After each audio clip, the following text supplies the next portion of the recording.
Yo, what is going on, guys? It's Blue Monkey. Welcome back to the channel. This video is episode 2 in the Find Your Pet series, where I break down every aspect of a hunter pet and help you select the best pet for you based on the content you're playing, your personal playstyle, and the spec you're choosing to run. In video 1, we talked about pet families and how they were designed with certain types of content in mind. If you want to check that out, I will put a link in the description for it. As hunters, we have a lot of customization options. We have 2 trinket slots like everybody else, but we also have pets that can add 3 to 4 abilities to our toolkit. In this video, I'll be talking about our pet special abilities and how they can combine with pet families to create some particularly potent builds. If you like what you see here, leaving me a like down below is much appreciated, and if you want to catch episode 3 next week, be sure to subscribe and hit the notification bell. Without further ado, let's jump right in. So I will briefly go over the basic 3 pet specs. Cunning is essentially your movement and mobility spec, granting you pathfinding, giving you plus 8% movement speed, and the Master's Call ability stopping movement impairing effects for 4 seconds. With Ferocity, you get Predator's Thirst, granting you and your pet 10% passive leech, along with the Primal Rage ability, increasing you and your party's haste by 30% for 40 seconds, so a little bit of offensive and a little bit of defensive utility there. And Tenacity is more or less focused on survivability, giving you and your pet plus 5% maximum health, as well as the Survival of the Fittest ability, reducing damage received by 20% for you and your pet for 6 seconds. So each of these families is designed with a specific type of content in mind. I do recommend you check out that first video, but in this video I'm going to be talking about how we can combine these families with our special abilities, which we'll get into now. The first thing you want to know, so I'll put the Defensibility up right now. Each one of these pets, the ability name for each species is going to be different. So for boars, it's called Bristle. For mechanical pets, it's called Defense Matrix, etc. But the effect is all the same. So it says reduce damage taken by 50% for 12 seconds. Now this applies only to your pet. I would say it's still a pretty good ability to take, especially if you're doing solo type content. It's going to combine really well with all 3 of these pet families. So with Cunning, like if you're running old raids, you're getting that plus 8% movement speed, you can get through the raid quicker. And in case you take too big of a pull and actually do start to take some damage, depending on how recent the content is that you're playing, your pet will have a little bit of an extra defensive option. And if you're doing current content and want your pet to tank for you, Tenacity would be a good combination as well, because not only will you get the defensibility for your pet, but you also be able to use the Survival of the Fittest ability, which applies to you and your pet. As for Ferocity, I think this is the most potent combination, because that Predator's Thirst that Ferocity grants really helps your pet stay alive, and adding the defensibility to it is definitely a pretty potent combo. Moving on to the Dodge ability. It says increase dodge chance by 30% for 20 seconds. Again, that applies only to your pet, so it's roughly a 30% damage reduction. All right, it's not going to be exact, but that's kind of how you want to look at it. For 20 seconds, that's a pretty significant duration, longer than the defensibility, but the defensibility grants you more damage reduction. So it all depends on your playstyle and what is kind of lacking in your kit or in your build. I'm not going to go too in depth with this one because they combine with each of the 3 pet families basically in the same way as the Defensibility does. It just boils down to, again, which one are you more drawn to. And if you haven't caught on by now, green is Cutting, red is Ferocity, and blue is Tenacity. So let's talk about Mortal Wounds. It says grievously wounds the target, reducing the effectiveness of any healing received for 10 seconds. This is the go-to arena pet ability, being able to reduce your opponent's healing, especially in 3s, where you're basically guaranteed to have a healer on the other team.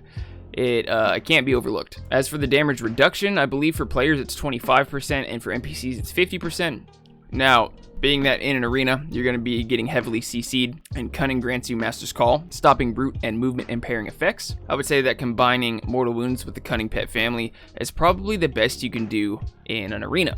Now, I can't think of any situation where you'd want to use Mortal Wounds in PvE, so I don't think this combines with Tenacity very well. I wouldn't take Tenacity in any PvP situation, quite frankly, but for Battlegrounds, Ferocity and Mortal Wounds is going to be a good combo as well. Next ability is Pet Cure / Dispel. It says remove 1 disease, magic, and poison effect from the pet. Can you say meh? This ability used to be basically our tranquilizing shot, but since we got that back as hunters baseline on our action bars, they changed the pet ability to this one. I would say not to take any pet with this ability, except for if you're playing Beast Mastery, because Water Striders and Spirit Beast do have their place in the game. Spirit Beast not so much anymore, but that's a video 3 topic. Moving on to the slow ability. It says reduce movement speed by 50% for 6 seconds. Now this is on a 10-second cooldown. Now, I know the pet AI isn't the smartest, But this boils down to, roughly your opponent's going to be slowed 60% of the time. We'll say 50%, again, because the pet AI is just not that smart.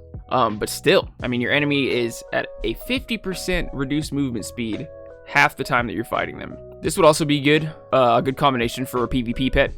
Again, because PvP is such a CC heavy place, you get that Master's Call ability.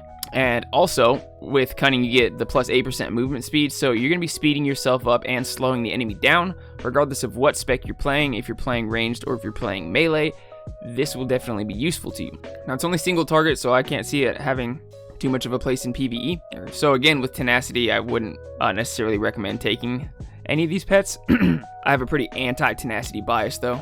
But with Ferocity, you get kind of a vampire effect. Right, because you have the 10% leech for you and your pet, and you're also like sapping their speed. This is a pretty fun playstyle. I run this combination pretty frequently in Battlegrounds, particularly that, as well as the last combination, slow, with the Cunning family. So moving on to Triggered Defense. It says when health falls below 40%, reduce damage taken by 60% for 15 seconds. Can only occur once every 2 minutes. So again, comparing this to the first two abilities, this grants the most damage reduction compared to the defense and the dodge ability. It's also on the longest cooldown at 2 minutes, but it's also automatically triggering. This one is my favorite personally, because I don't trust the pet AI to cast their defense or their dodge ability at the right time, and I don't want to have to manage it. That's just me as a player. So with this being automatically triggering, it just, for me, with my playstyle, makes everything run a little bit smoother. So this ability will combine basically in the same way as the defense and dodge ability with the 3 basic pet specs. With Cunning and the mobility it brings, this will be good for, like I said, like solo PvE content, or if you're doing legacy content. Although if you're doing legacy content, you can honestly take any Cunning pet. And same thing with Ferocity.